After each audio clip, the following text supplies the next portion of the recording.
Good morning. So these are the video notes going over your ionic bonding puzzle piece lab. So hopefully this first page you completed after the quiz on Thursday. That follows right along with the video. So hopefully you have that filled in and you are good to go. All right, so taking a look at our different examples, when we are considering the bonding types for potassium and oxygen, there's a couple things that you need to do is take a look at your periodic table first and foremost, and you should be able to identify the different groups that our elements are in. Potassium is in group 1, so because it's in group 1, we know that it has one valence electron. So the option is to either lose 1 or gain 7. Lose 1 is a little bit easier. If you lose negative charge, you become a positive 1.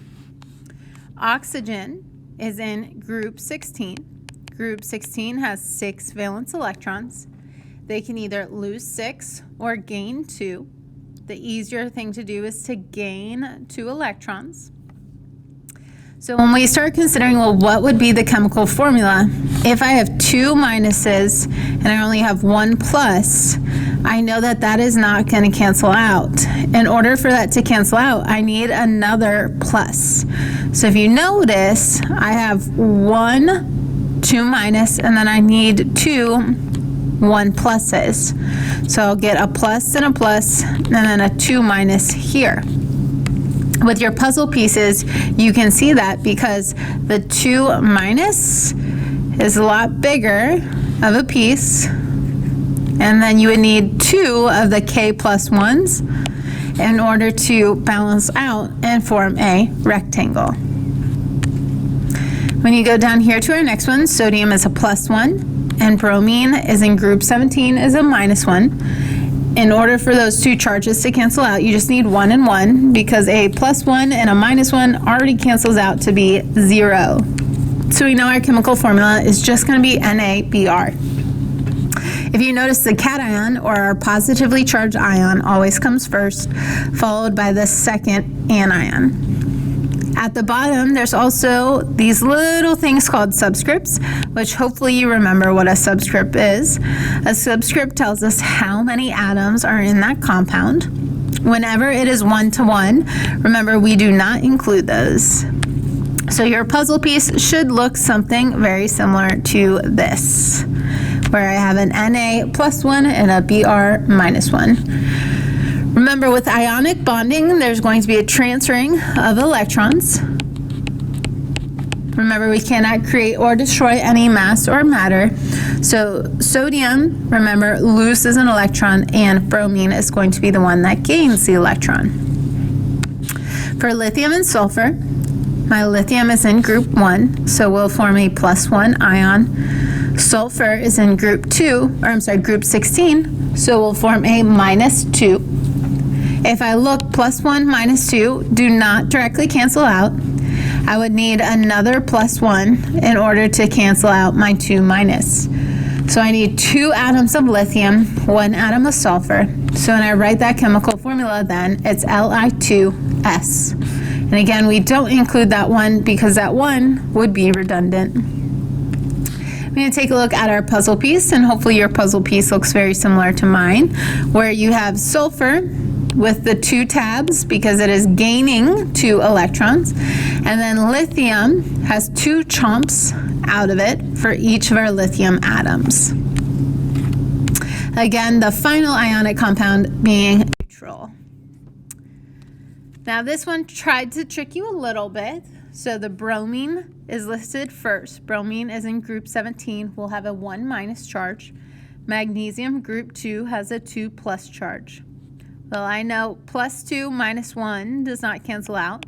I'll need another minus 1 in order for those to cancel. So that's where I got the 2 atoms of bromine and 1 atom of magnesium. Remember, the cation comes first. So I have MgBr2 is my ionic compound. So here's my picture of my puzzle piece. Again, magnesium loses 2, so it has 2 chomps taken out of that puzzle piece. Bromine each will gain 1 electron, so each atom is going to gain 1 electron. So there is again a transferring of electrons. Magnesium transfers 2. One electron goes to one atom of bromine, the other one goes to the opposite atom of bromine. For calcium and oxygen, you might notice that I have a -2 and a +2. Those are going to cancel out, so I just need a ratio of 1 to 1. So 1 oxygen to 1 calcium. Remember that cation comes first, so Ca comes first, and it is just a 1 to 1. But remember again, we do not put that 1 to 1.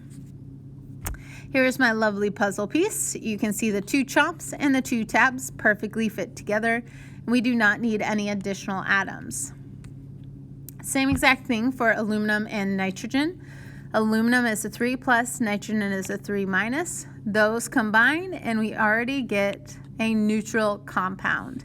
So I only need a 1 to 1. So my final answer is ALN, aluminum nitride. And then again, I have 1, 2, 3 pieces because there's a transferring of 3 electrons.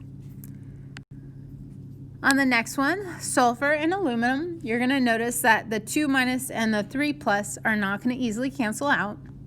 If you are super into math, you might be able to quickly identify that the lowest common denominator, or the lowest common multiplier, would be 6. So that means 2-, 2-, 2-, and 3+, 3+ will allow for those all to cancel out. So I need 3 sulfurs and I need 2 aluminums, so my final formula is Al2S3.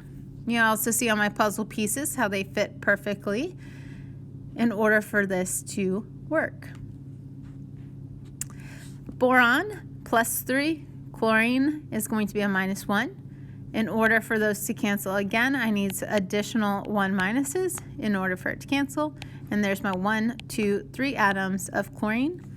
My final formula is BCl3, and you can see that in my puzzle piece. Now on mine, I went ahead and I canceled out the silicon and oxygen because remember we had talked about silicon participating in more of a covalent bond than an ionic bond. So because of that, I am going to skip that one.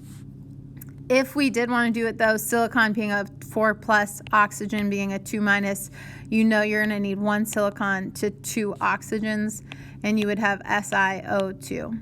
But this is actually going to be silicon dioxide, which is going to be a covalent compound, which we will get to here in a few short days. All right, lithium and nitrogen. Lithium again being a +1, nitrogen being a 3-. In order for those charges to cancel, I need 2 more +1s. So there's my 1, 2, 3 atoms of lithium, which is denoted with the Li3, and then 1 atom of nitrogen. Remember, we do not write that 1 there. You can see in my puzzle pieces again, they form that nice perfect rectangle. Okay. Remember, I accounted for all my electrons. All right, at the very, very bottom, there's a quick analysis question. So if you notice about the ion charges, they all cancel each other out. So the final net charge of our compound is always going to be 0. For example, if you see Li3, that's Li +1, Li +1, Li +1, and then a nitrogen 3-. Well, if I look at all 4 of those atoms, +1, +1, +1, 3-, that equals 0. Okay, it has to be neutral because it has to account for all those electrons that have been transferred. Remember, our chemical formula is determined by how many ions I need. So I have 1, 2, 3 ions of lithium, and I just have 1 ion of nitrogen. Remember, those subscripts tell me the number of atoms, not the particular charge. So Li does not become a 3+. It just means that there are 3 atoms of lithium, each with a +1 charge.